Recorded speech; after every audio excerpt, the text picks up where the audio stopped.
1, ready.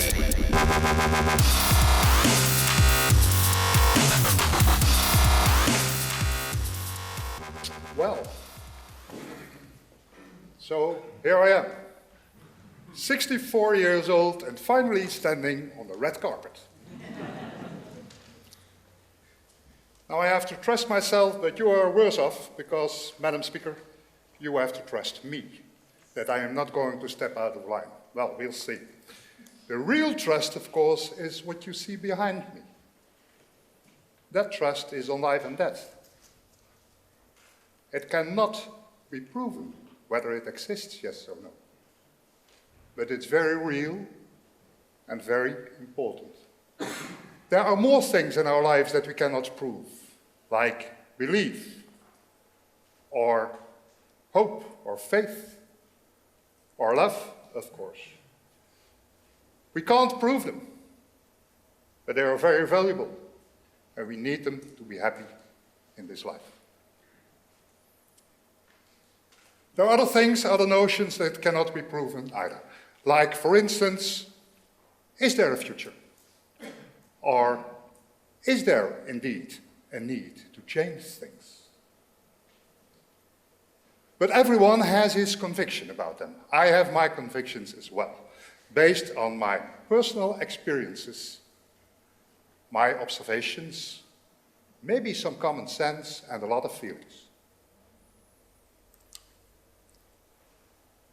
What do we want our society to look like? Well, this time something went wrong with that thing, because after the love one, there should be the Polo Model 1, and that one is gone. Okay, so I'll tell you about it. There should be a table now there within a big polo, with 6 chairs around it. Now, the Polo Model, in fact, is a very famous Dutch model for negotiation and communication, based upon two main pillars. First pillar, respect for other opinions from other people. Second thing, a firm belief that you can achieve what you want, and that can be based on mutual advantages. Not your own, mutual advantages.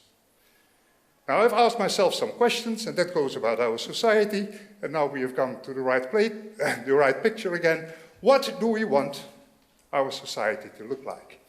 I believe that we want to have an affluent but affordable society, where we can determine our own future and can help others to determine theirs, where there is freedom of speech, freedom of thought, and freedom of action, with transparency and trust. And maybe above all, I think we want to have a cohesive society based on a mixture from common sense, pure logic, if you want it, and good feelings.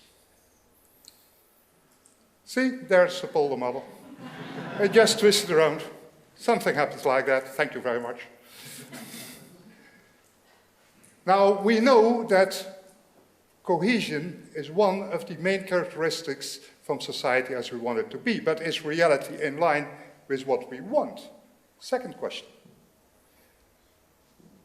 We want it, but this is maybe, I think, the way we want it to be. Young and old, hand in hand, trying together to solve all the problems of the world. And in reality, we fight each other because of pension rights. Second thing that we would like to see. Black and white, sitting like they're sitting here.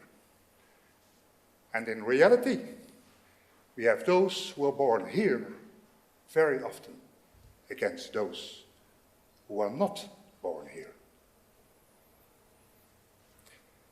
We promise to do things, and then we don't do them. And if we are telling people that we are going to do things, we don't do them either. If we are telling people that we will do things, again, we don't do it. We use communication very often as a trick with words. A trick just to make sure that nobody can ever accuse us from lying. instead of using communication as a means to talk with people, to give them your arguments, the real arguments, and to explain why you are doing things. Two more examples from how it looks like sometimes, like this. The big government and the small taxpayer, with the government eating all the money from the taxpayer. Of course, always spending it the wrong way, according to the taxpayer, of course. Or this one, me and the others, with me always being the loser, the victim, and the others always being the profiteers who can do no good whatsoever and whatever they try. And then the enormous faith in statistics. Every week the next election poll, with the next elections more than 3 years ahead, without these politicians minding the real problems of society. Playing with numbers, even on International Women's Day. The number of women or men within a board of directors. What does it tell us? What does it tell us about the actual quality from governments within that board? In my opinion, absolutely nothing. What we are looking at are competences and a balance in competences. A balance between words and deeds. A balance between thought, thinking, and feeling. But if I have to tell you honestly, I think if we would do that, there would be more women in many boards. But then again, we simply don't ask the right question. Well, why don't we ask the right question? I believe that we are not asking the why anymore. We are asking what we are going to do, who is going to do it, where he or she will do it, when and how. But we never or hardly ever ask why. We miss a long-term perspective. Where are our efforts leading to? What do we actually want to achieve in terms of effects in the long run? We miss a strategy. We are trying to solve a problem by simply putting more money to it. We are concentrating on the input side.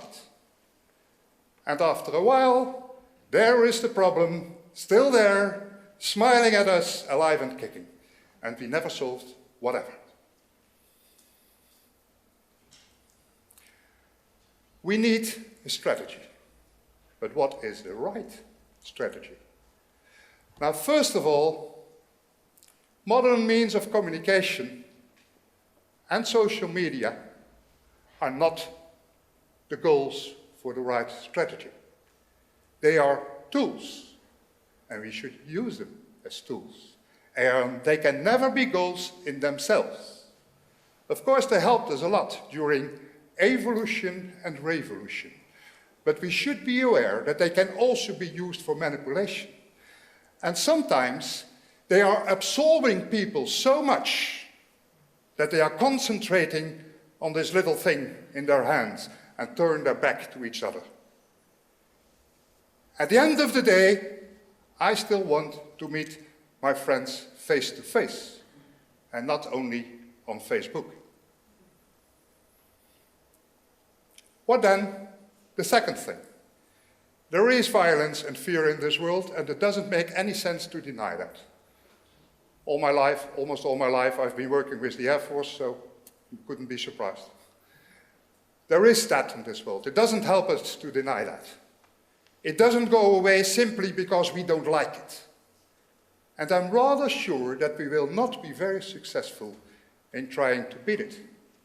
But we might be successful in trying to control it. Control it to such an extent that it will not anymore hamper progress into the right direction. So, what are the three drivers then for the right change? First of all, social energy. Secondly, cohesion. Thirdly, the ability to overcome different positions, the ability to bridge. We all know different groups that we meet now and then. For instance, you can meet a group where there is overwhelming enthusiasm, where everyone wants to achieve common goals, where you can get really taken away by this enthusiasm. Everyone believes in it. Everyone wants to do that. Motivation is high. There is cohesion. There's a lot of energy. And if there is different positions, or if there is a different position in opinion or whatsoever, no problem.